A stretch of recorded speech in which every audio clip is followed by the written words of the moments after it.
សូមជម្រាបសួរពុកម៉ែបងប្អូននៅពេលនេះខ្ញុំបាទនឹងលើកយកតម្រុយឆ្នោតវៀតណាមម៉ោង 1:30 នាទីម៉ោង 4:30 នាទី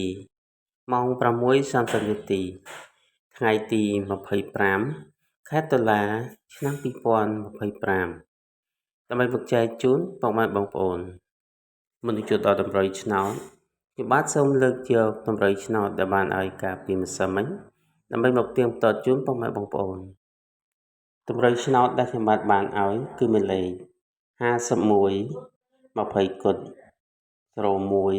15លេខអុសមាន2ខ្ទង់គឺអុសខ្ទង់0ហើយនិងអុសខ្ទង់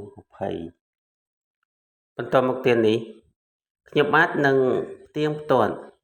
ជូនពុកម៉ែបងប្អូនសម្រាប់ម៉ោង 1:30 នាទីម៉ោង 1:30 នាទីគឺយើងត្រូវបានប៉ុស A គឺ11ត្រូវចូលខ្ទង់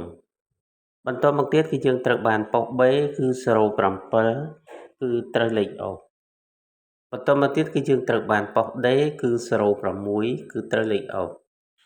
សរុបម៉ោង 1:30 នាទីគឺយើងត្រូវបាន3គ្រាប់បន្តមកទៀតនេះខ្ញុំបាននឹងផ្ទៀងផ្ទាត់ជូនពុកម៉ែបងប្អូនសម្រាប់ម៉ោង 4:30 នាទីម៉ោង 4:30 នាទីគឺយើងត្រូវបានប៉ុសហូគឺ16គឺ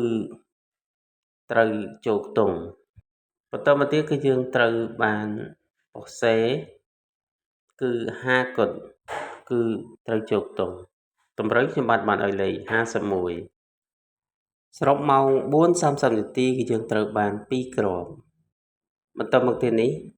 ខ្ញុំបាននឹងផ្ទៀងផ្ទាត់ជូនពុកម៉ែបងប្អូនសម្រាប់ម៉ោង 6:30 នាទីម៉ោង 6:30 នាទីគឺយើងត្រូវបានប៉ុស A គឺ27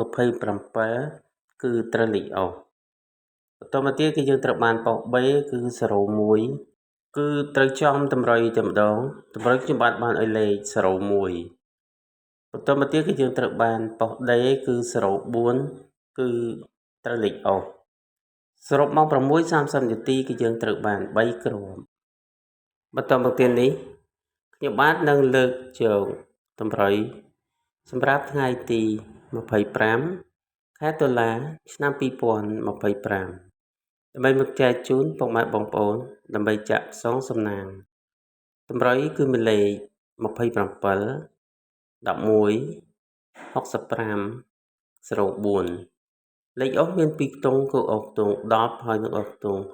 60សូមពុកម៉ែបងប្អូនជួយចុច Subscribe ហើយនិងសញ្ញាមេដៃជាសញ្ញាកណ្ដឹងដើម្បីទទួលបានវីដេអូថ្មីៗដែលខ្ញុំបានចេញជារៀងរាល់ថ្ងៃសូមជូនពរសូមឲ្យពុកម៉ែបងប្អូនមានសំណាងល្អគ្រប់ក្រុមគ្រួសារបើសិនជាពុកម៉ែបងប្អូនមានចម្ងល់អ្វីមួយចង់សាកសួរឬក៏ផ្ដល់យោបល់សូមខមមិននៅខាងក្រោមសូមអភ័យទោសចំពោះការខុសឆ្គងដោយអចេតនាណាមួយសូមអរគុណសូមជម្រាបលាជួបគ្នានៅវីដេអូក្រោយៗទៀត